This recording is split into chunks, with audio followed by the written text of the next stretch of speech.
Good evening all of you. कैसे हैं आप सभी? मैं माधुरी वेलकम करती हूँ आप सभी का एमडी लो क्लासेस के।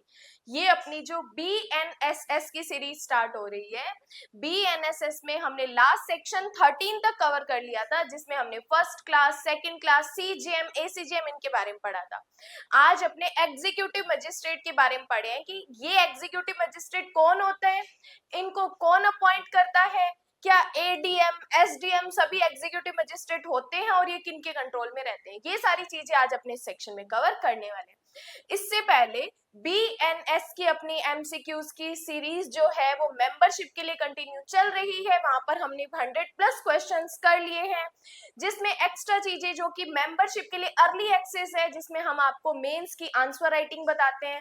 अगर 20 नंबर का क्वेश्चन है तो आपको कितना मटेरियल लिखना होता है, 10 नंबर का है तो कितना मटेरियल लिखना होता है, और मटेरियल भी हम ही आपको प्रोवाइड करवाते हैं। इसके अलावा बीएनएसएस की भी एमसीक्यू स्टार्ट हो रही है, और बीएनएसएस की ये सीरीज पहले कुछ दिन 3 या 7 डेज ओनली मेंबर्स के लिए अर्ली एक्सेस रहेगी, इसके बाद वो पब्लिक होगी। तो आप चाहते हैं कि बीएनएसएस की सीरीज आपको कंटिन्यू मिले, आप उससे नोट्स बनाएं, तो फटाफट मेंबरशिप ज्वाइन कर सकते हैं। चलिए स्टार्ट करते हैं। Section number 14। सेक्शन नंबर 14 कहता है कार्यपालक मजिस्ट्रेट या एग्जीक्यूटिव मजिस्ट्रेट। अब देखो, ये जो एग्जीक्यूटिव मजिस्ट्रेट है इसको कौन अपॉइंट करता है, ये एग्जीक्यूटिव मजिस्ट्रेट है, इनको कौन अपॉइंट करता है, हमें इस सेक्शन में बताया है। सबसेक्शन 1 कहता है कि राज्य सरकार प्रत्येक जिले में उतने व्यक्तियों को एग्जीक्यूटिव मजिस्ट्रेट नियुक्त कर सकेगी। तो पहला प्री का क्वेश्चन, इन एग्जीक्यूटिव मजिस्ट्रेट को कौन अपॉइंट करती है, तो याद रखना है आपको, स्टेट गवर्नमेंट करती है।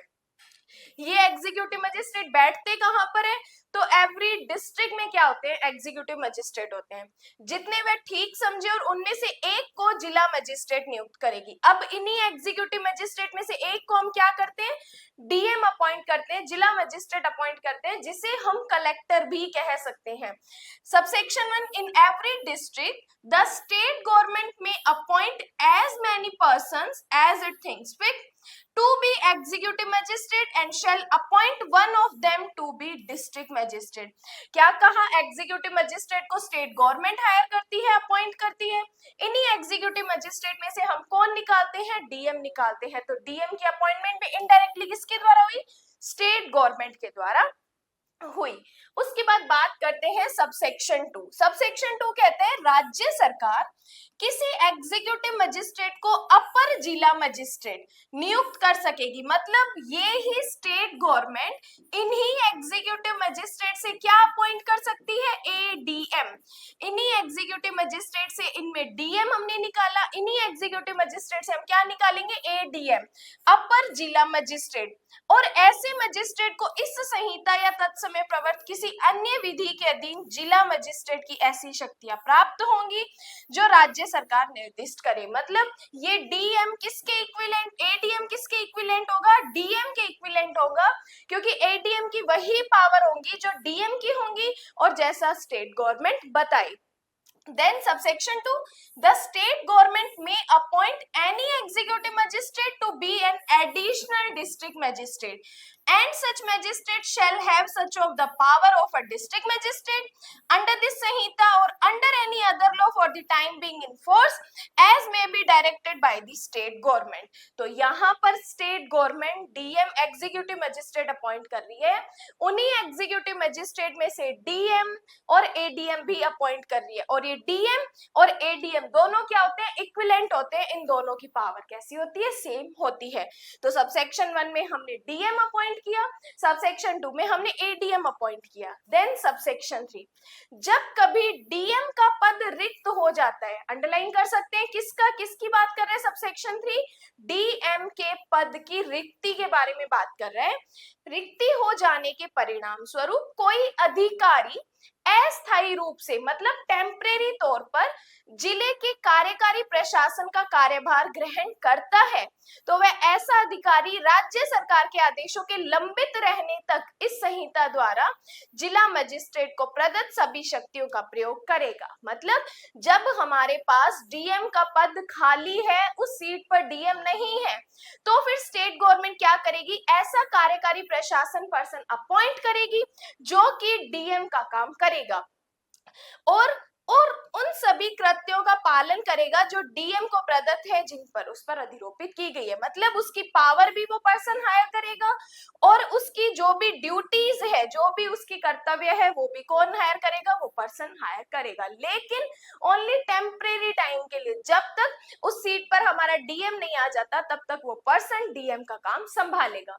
क्या कहा next? When ever in consequence of the office of a district magistrate becoming vacant, underline करो, becoming vacant, any officer succeed temporarily to the executive administration of the district, such officer shall pending the order of the state government exercise all the powers and perform all the duties respectively conferred and imposed by the संहिता, मतलब BNSS की बात कर रहे हैं, on the district magistrate. तो जब तक हमारे डिस्ट्रिक्ट मैजिस्ट्रेट का पद खाली है तब तक ऐसा पर्सन टेम्परेरी तौर पर हम अपॉइंट करेंगे जो कि डीएम की पावर को भी यूज करेगा और उसकी ड्यूटीज के अकॉर्डिंग भी काम करेगा। देन बात करते हैं सबसेक्शन 4। राज्य सरकार किसी कार्यपालक मजिस्ट्रेट को किसी उपखंड का भार साधन भी नियुक्त कर सकेगी। राज्य सरकार ही डीएम अपॉइंट कर रही है, राज्य सरकार ही एडीएम अपॉइंट कर रही है और राज्य सरकार ही क्या कर रही है? उपखंड के लिए किसी सब डिवीजन के लिए एग्जीक्यूटिव मजिस्ट्रेट को ही अपॉइंट कर रही है और आवश्यकता पड़ने पर उसे प्रभार से मुक्त भी कर सकेगी। और किसी उपखंड का इस प्रकार भार साधन नियुक्त मजिस्ट्रेट को उपखंड मजिस्ट्रेट कहा जाएगा। मतलब उपखंड मजिस्ट्रेट को शॉर्ट में हम बोलते हैं एसडीएम। क्या बोलते हैं? एसडीएम। मतलब स्टेट गवर्नमेंट ने डीएम को भी अपॉइंट किया, एडीएम को भी अपॉइंट किया और एसडीएम को भी अपॉइंट किया। ये सारे होते किस कैटेगरी के? तो ये सारे एग्जीक्यूटिव मजिस्ट्रेट्स कहलाते हैं। डीएम भी एग्जीक्यूटिव होते हैं, एडीएम भी एग्जीक्यूटिव होते हैं और एसडीएम भी क्या होता है? एग्जीक्यूटिव होता है।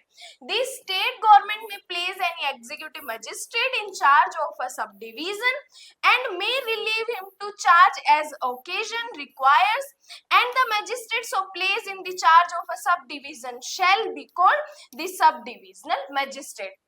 क्या कहते हैं इसको? सब डिविजनल मजिस्ट्रेट कहते हैं।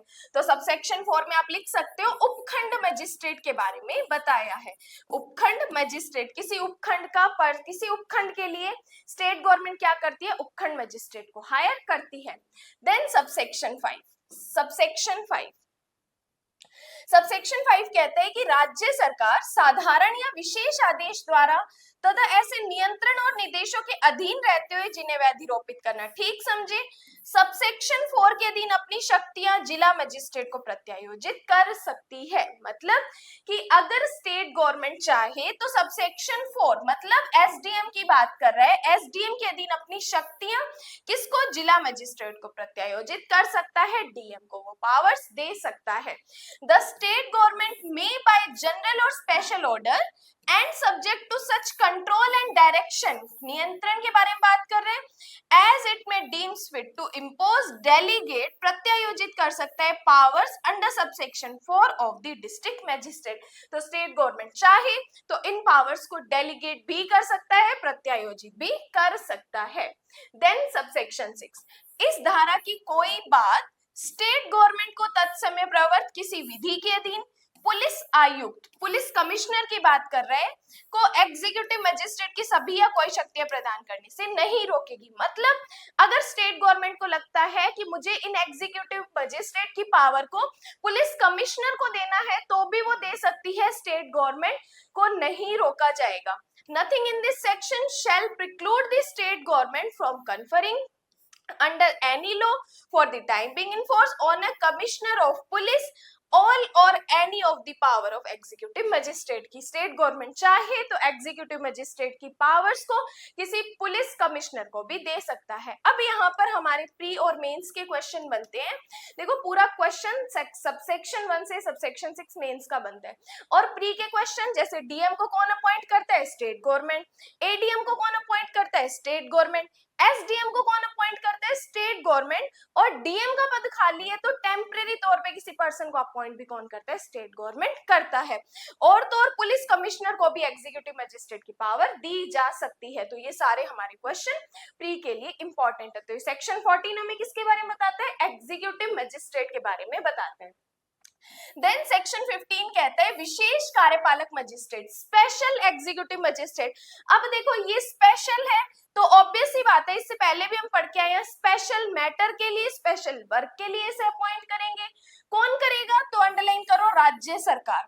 कार्यपालक मजिस्ट्रेटों या पुलिस अधीक्षक या समतुल्य पद से नीचे का न होने वाले किसी पुलिस अधिकारी को, जिसे विशेष कार्यपालक मजिस्ट्रेट के रूप में जाना जाएगा, विशेष क्षेत्रों के लिए या विशेष कार्यों के निष्पादन के लिए ऐसी अवधि के लिए जैसा ठीक समझे अपॉइंट कर सकेगी। मतलब कि स्टेट गवर्नमेंट चाहे तो एग्जीक्यूटिव मजिस्ट्रेट या कोई पुलिस अधीक्षक या इस पद के इक्वल किसी पर्सन को क्या करेगी?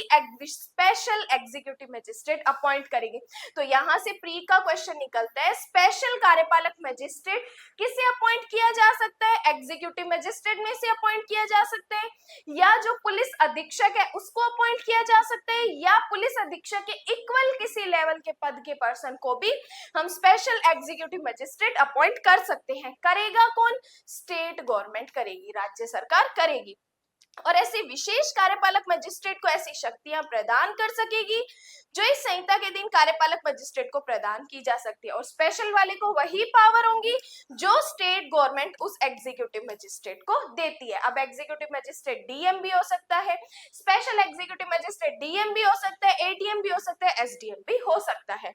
The state government may appoint for such term as it may thinks fit executive magistrate or any police officer. Executive magistrate पहला, दूसरा any police officer not below the rank of superintendent of police or equivalent to be known as special executive magistrate. इन तीनों में से किसी भी person को हम स्पेशल एग्जीक्यूटिव मजिस्ट्रेट बना सकते हैं for particular areas of the performance और पर्टिकुलर फंक्शंस। अब स्पेशल है तो कौन से पर्टिकुलर हम पर्टिकुलर एरियाज के लिए अपॉइंट कर सकते हैं, या कोई पर्टिकुलर फंक्शंस के लिए, कोई कार्य करने के लिए। And confer on such special executive magistrate such of the power as are conferable under the Sanhita on executive magistrate. इस स्पेशल के पास जो बीएनएसएस में एग्जीक्यूटिव मजिस्ट्रेट की पावर दी गई है वही पावर को वो हेल्ड करेगा। देन बात करते हैं सेक्शन नंबर 16 कहते हैं कार्यपालक मजिस्ट्रेट का स्थानीय अधिकार क्षेत्र। अब इन एग्जीक्यूटिव मजिस्ट्रेट का ज्यूरिसडिक्शन एरिया क्या होगा ये हमें बताता है सबसेक्शन 1, राज्य सरकार के नियंत्रण के अधीन रहते हुए डीएम समय समय पर उन क्षेत्रों की स्थानीय सीमाएं निर्धारित कर सकेगा। मतलब ये डीएम किसके कंट्रोल में रहेगा? तो ये डीएम स्टेट गवर्नमेंट के कंट्रोल में रहेगा। अब स्टेट गवर्नमेंट के कंट्रोल में रहते हुए ये टाइम टू टाइम ये क्या करेगा? वर्क को डिस्ट्रीब्यूट करेगा, जो लिमिट्स होंगी उनको सर्टेन करेगा, जिनके भीतर कार्यपालक मजिस्ट्रेट उन सभी या किन्हीं शक्तियों का प्रयोग कर सकेंगे जो उन्हें इस बीएनएसएस के अधीन दी गई है। तो स्टेट गवर्नमेंट के कंट्रोल में कौन रहेगा? डीएम रहेगा। Subject to the control of the state government the district magistrate may from time to time define the local limits of the areas within which the executive magistrate may exercise all or any of the power. मतलब DM जैसी बताएगा वैसे ही सारे executive magistrates क्या करेंगे? अपनी power को exercise करेंगे, which they may be invested under this Sanhita. जैसा इस बीएनएसएस में बताया गया है वैसा वो टाइम टू टाइम उनको काम का डिस्ट्रीब्यूशन और लिमिट्स को सर्टेन करेगा। सबसेक्शन 2 कहते हैं ऐसी परिभाषा द्वारा अन्यथा उल्लंघित के सिवाय प्रत्येक ऐसे मजिस्ट्रेट का अधिकार क्षेत्र और शक्तियां संपूर्ण जिले में विस्तारित होंगी। ये अपनी पावर को कहां एक्सरसाइज करेंगे? तो जिस डिस्ट्रिक्ट में ये अपॉइंट किए जाते हैं उस डिस्ट्रिक्ट में इनका अधिकार क्षेत्र रहेगा। Except as otherwise provided by such definition, the jurisdiction and powers of every such magistrate shall extend throughout the district। तो पूरे डिस्ट्रिक्ट में जहां पर ये अपॉइंट किए जाते हैं इनका अधिकार क्षेत्र और इनकी शक्तियां विस्तारित होंगी। देन बात करते हैं सेक्शन नंबर 17 कहते हैं कार्यपालक मजिस्ट्रेट का अधीनस्थ होना। अब ये एग्जीक्यूटिव मजिस्ट्रेट जो कि हमने डीएम, एडीएम, एसडीएम पढ़ा, ये किसके सबऑर्डिनेट होंगे ये हमें बताता है सेक्शन नंबर 17 कि सबसेक्शन 1 सभी कार्यकारी मजिस्ट्रेट या कार्यपालक मजिस्ट्रेट जिला मजिस्ट्रेट के सबऑर्डिनेट होंगे। मतलब जितने भी एग्जीक्यूटिव मजिस्ट्रेट्स होंगे वो किसके सबऑर्डिनेट रहेंगे? वो जिला मजिस्ट्रेट के सबऑर्डिनेट रहेंगे। अब कौन से इसमें बचे? से, जैसे हमने एडीएम किया, एसडीएम किया, ये सारे किसके कंट्रोल में रहेंगे, किसके सबऑर्डिनेट होंगे, डीएम के कंट्रोल में होंगे। और डीएम किसके कंट्रोल में होगा, स्टेट गवर्नमेंट के कंट्रोल में होगा। और उप विभाग में शक्तियों का प्रयोग करने वाला कार्यकारी मजिस्ट्रेट उप विभागीय मजिस्ट्रेट के अलावा भी उप विभागीय मजिस्ट्रेट के अधीन होगा, बशर्ते कि जिला मजिस्ट्रेट का सामान्य नियंत्रण हो। जैसे द ऑल एग्जीक्यूटिव मजिस्ट्रेट भी subordinate to the district magistrate, जितने भी बाकी एग्जीक्यूटिव मजिस्ट्रेट होंगे वो डीएम के कंट्रोल में रहेंगे, सबऑर्डिनेट होंगे। And every executive magistrate other than the sub divisional magistrate, अब देखो यहाँ पर हमें इस एसडीएम को हटा दिया, मतलब कि सभी एग्जीक्यूटिव मजिस्ट्रेट डीएम के कंट्रोल में रहेंगे, लेकिन एसडीएम को छोड़कर exercising powers in all subdivision shall also be subordinate to the subdivisional magistrate subject to the general control of the district magistrate। तो मेन आपको बात ये याद रखनी है कि डीएम किसके कंट्रोल में रहेगा, स्टेट गवर्नमेंट के कंट्रोल में रहेगा, और बाकी सभी एग्जीक्यूटिव मजिस्ट्रेट किसके कंट्रोल में रहेंगे, डीएम के कंट्रोल में रहेंगे, सिवाय एसडीएम को छोड़कर। अदरवाइज क्योंकि हमने एग्जीक्यूटिव मजिस्ट्रेट में पढ़ा था डीएम, एसडीएम और एडीएम, लेकिन यहाँ पर एसडीएम को एक्सेप्ट करके बाकी सारे किसके कंट्रोल में रहेंगे, डीएम के कंट्रोल में रहेंगे। उसके बाद बात करते हैं जिला मजिस्ट्रेट समय समय पर अपने अधीनस्थ कार्यपालक मजिस्ट्रेटों के बीच व्यवसाय के वितरण या आवंटन के संबंध में इस बीएनएस के अनुरूप नियम बना सकते हैं और विशेष आदेश दे सकते हैं। मतलब डीएम क्या करेगा, सभी एग्जीक्यूटिव मजिस्ट्रेट जितने भी उसके सबऑर्डिनेट होंगे उनके बीच वर्क का डिस्ट्रीब्यूशन करेगा। डीएम उनको बताएगा कि आपको अपना काम कैसे करना है और कितनी कितनी आपकी लिमिट्स है। The district magistrate may from time to time make rules or give special orders consistent with the Sanhita as to the distribution of allocation of business among the executive magistrates subordinate to him। तो ये सारे इसके control में रहेंगे। तो ये section 14 से लेके जो हमने 18 तक पढ़ा, ये हमारे लिए प्री और 17 तक ये हमारे प्री और मेंस पॉइंट ऑफ व्यू के लिए इंपॉर्टेंट है। तो सारी चीजें जैसे मैंने आपको शॉर्ट में बताई है, आप इस सेक्शन 14 का शॉर्ट में डायग्राम भी बना सकते हो और सारी चीजें आप प्री पॉइंट ऑफ व्यू के लिए शॉर्ट नोट्स भी प्रिपेयर कर सकते हो। तो ये हमारा आज एग्जीक्यूटिव का पार्ट था। नेक्स्ट पार्ट में हम पढ़ेंगे पीपी और एपीपी के बारे में। पीपी की क्या चीजें हैं, एपीपी को कौन अपॉइंट करता है, क्या इनके पास एक्सपीरियंस ईयर होना चाहिए, ये सारी चीजें हम पढ़ेंगे। तो यहाँ तक आ गए हो तो वीडियो अच्छी लगी है तो लाइक कर लो, और अगर मेंबरशिप अभी तक आपने नहीं ली है तो फटाफट ले लो, कोई नुकसान नहीं है। 59 रुपीज में आपको एमसीक्यूज मिल रहे हैं, 59 रुपीज में आपको मेंस की आंसर राइटिंग की चीजें मिल रही है।